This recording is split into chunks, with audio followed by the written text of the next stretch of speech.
They were not just movie stars, they were gods of Hollywood, larger than life, untouchable, immortal in glowing black and white frames. Clark Gable, Marlon Brando, Bette Davis, Judy Garland, John Wayne, names that shaped cinema and defined generations.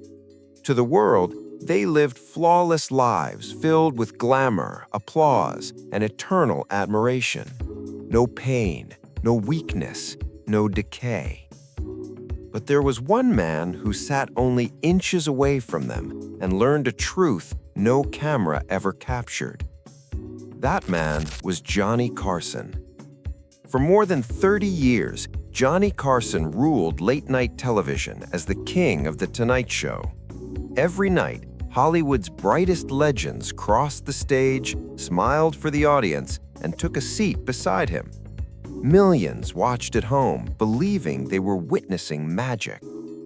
What they didn't know was that Hollywood didn't just shine, it smelled. One of the first names that haunted Carson was Orson Welles.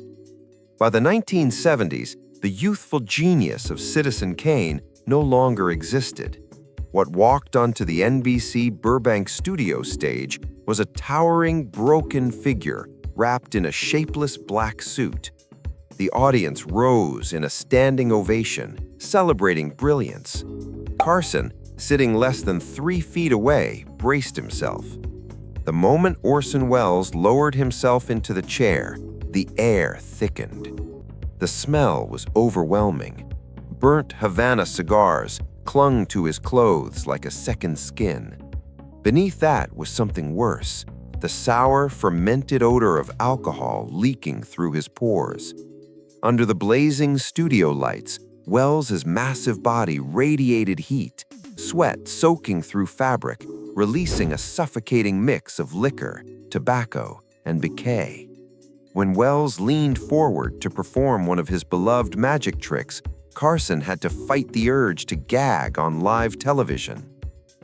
Then came Bette Davis, the sharp-tongued queen of old Hollywood. When Bette Davis appeared on The Tonight Show, audiences were mesmerized by her intelligence, her fearless honesty, her commanding presence. But Carson knew the cost of sitting so close. Davis lived in a constant cloud of cigarette smoke. Cold tobacco clung to her hair, her gowns, her skin. It was the smell of a lifetime habit that never loosened its grip.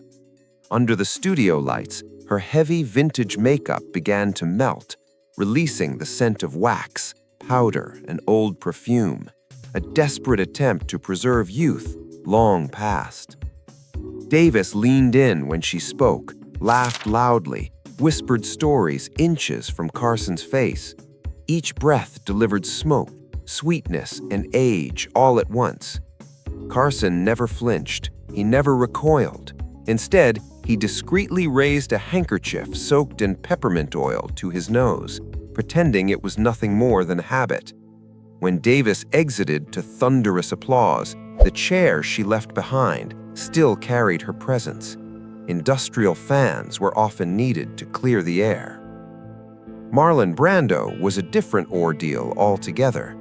Brando wasn't careless, he was defiant. He rejected social rules, including bathing.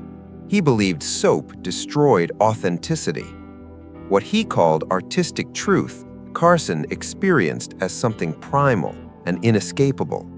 Brando smelled of unwashed sweat, old food, leather, dogs, and days-old clothes. It wasn't a simple odor, it was wild, raw, and aggressive. When Brando leaned forward, passionately recounting stories, his breath carried garlic, onions, and a deliberate challenge. Carson smiled through it, nodding as Brando spoke about reshaping cinema, while his stomach twisted in protest. It was the ultimate contradiction, the most beautiful face in Hollywood, paired with total personal neglect. But no guest affected Carson emotionally like Judy Garland. By the late 1960s, Garland was no longer the radiant girl from The Wizard of Oz. She was a woman exhausted by addiction, illness, and relentless pressure. Her scent was frantic: mints, chewing gum, mouthwash desperately masking alcohol and pills. Her clothes smelled damp and wrinkled, like they had been pulled from a suitcase after months of running. And beneath everything was the most heartbreaking smell of all: sickness. During her appearance on The Tonight Show, Garland leaned heavily into the chair, her movements slow, her eyes dulled by years of suffering. She often leaned toward Carson, touching his arm unconsciously, searching for reassurance. Each time she did, he smelled liquor, medication, and despair. When she spoke about singing Over the Rainbow, her breath carried tragedy instead of hope. Carson didn't pull away. He listened with compassion. After the interview, off camera, he washed his face repeatedly with cold water, trying to fight nausea and sadness. Not long after, Judy Garland was gone. Then there was Richard Burton, brilliant and drowning. Burton didn't just drink. Alcohol had become part of his body. His sweat smelled of whiskey. His breath carried vodka. Mixed with cigarettes and expensive cologne, it created a suffocating presence. When Burton leaned in, Carson sometimes felt dizzy, as if he were becoming intoxicated just by sitting there. Carson subtly leaned back, turned toward Ed McMahon, calculated whether Burton would make it through the interview without collapsing.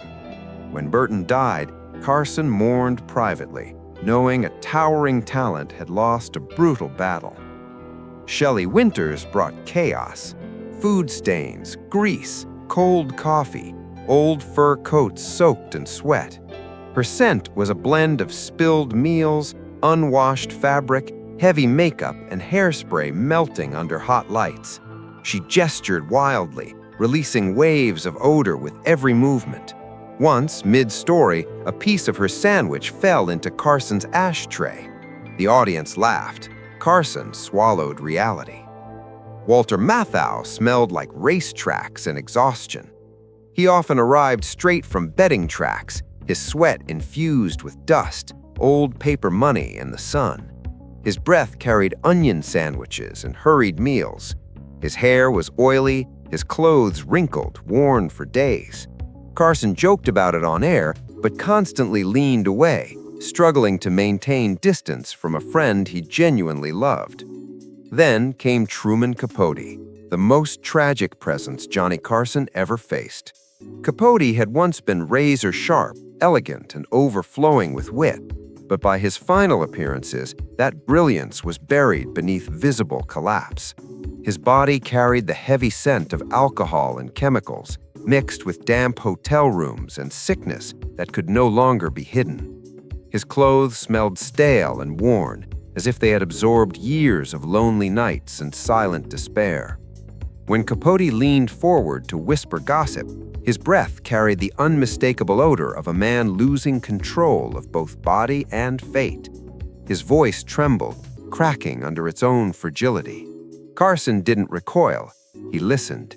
He slowed the conversation, softened his tone, and shielded Capote's dignity from the audience, even as death hovered close. It was no longer an interview, it was mercy. And finally, there was John Wayne. The Duke did not smell of neglect, he smelled of sacrifice. Decades of relentless tobacco use had fused into his clothes, his skin, his breath, creating a presence that filled the room before he ever spoke. In his final appearances on The Tonight Show, cancer added a sickly undertone, medication, decay, and the quiet struggle of a body fighting its last battle. When John Wayne left the stage for the final time, Johnny Carson did something he never did before. He didn't ask for the chair to be replaced. He stayed seated, alone, breathing in the lingering smoke like a silent farewell to a dying era. 9 legends.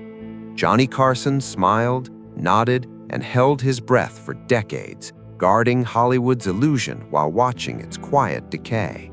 The glamour was real, but so was the suffering behind it. Sometimes greatness didn't smell like success, it smelled like sorrow. If this story moved you, Like, share, and subscribe for more hidden truths.